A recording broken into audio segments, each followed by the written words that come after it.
What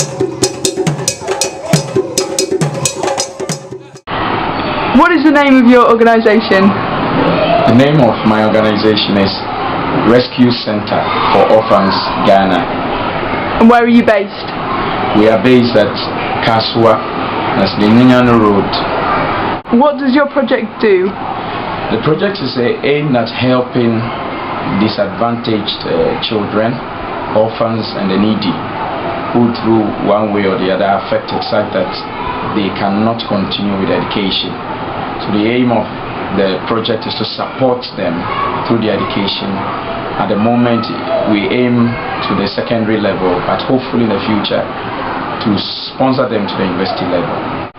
Why did your organization start? The organization started after observations. I spent about 5 years working in the UK with children who are learning disability, and after coming down and then realizing that there's a lot of children around who through one way or the other can't have access to education because they can't sponsor themselves, we decided to do an investigation. So we realized that in the fishing communities, in the cocoa growing areas in Ghana, most of such children don't go to school at all, or they drop out because such parents can't help them and support them. Especially in the fishing communities, what you realize is that the fishermen, by the age of 40, that's the retirement age. So when they reach the age of 40, they can't help and support their children in education. So such children drop out of school and have to work to fend themselves. And we realized that we had a lot of such children. So we initially did an investigation around Ghanaian in the central region. When we went there, we realized there were a lot of children who needed support.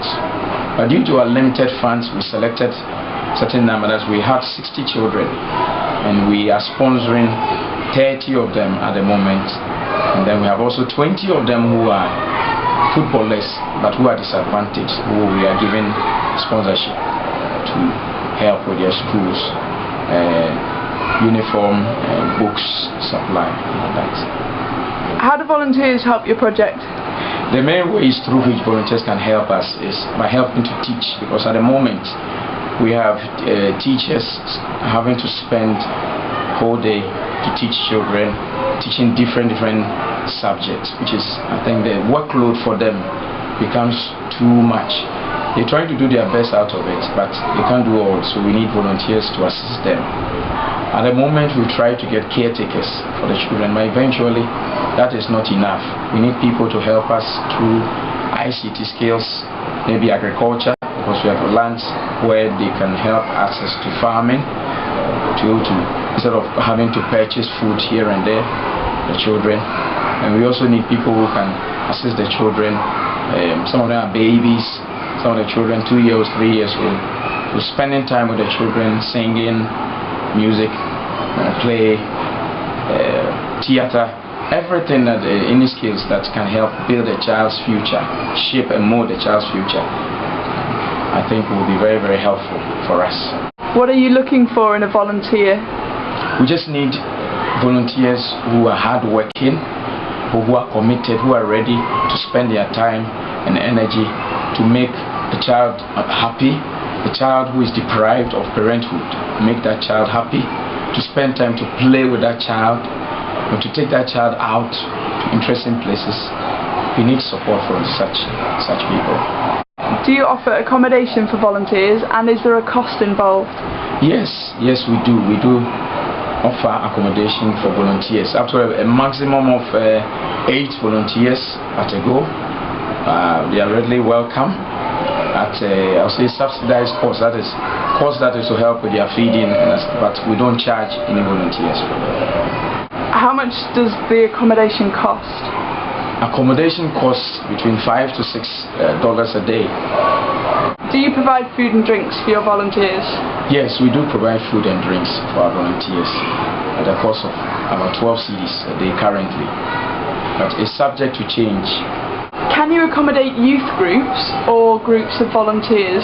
Having youth groups or volunteers here will be fantastic, as long as they are willing to spend their time, taking time off from whatever their busy schedules and being here to assist them, make the children happy, play with them, and all that.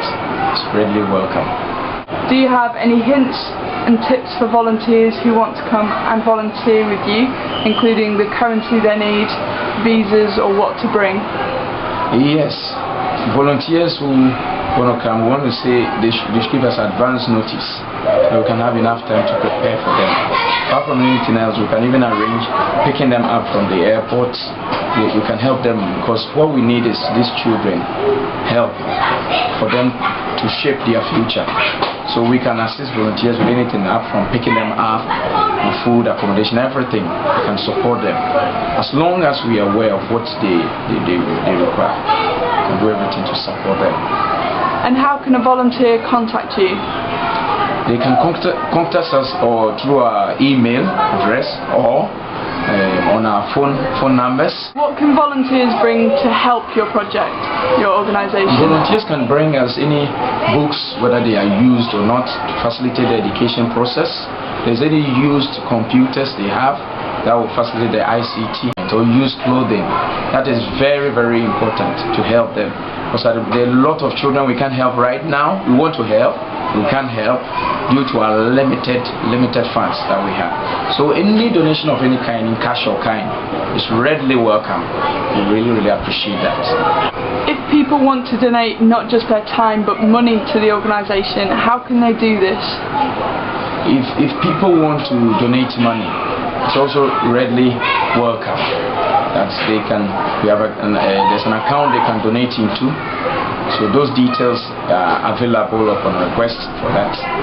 Anything else you would like to say about your organisation or the area that you work in? I would like to say that about our organisation, it's a very, very tedious work that if one is not committed to the vision of the project, you can't really go on. Like at the moment, we've been able to acquire a 5-acre land. How do we put up a building for the children? How do we put up residential facilities for the children? How do we put up a training pitch? Because at the moment where these children even train, the sports, the footballers who they are training on a land that belongs to someone. How do we make improve upon those things? So we need help from everyone. Every kind of help will really shape and help us to meet our vision.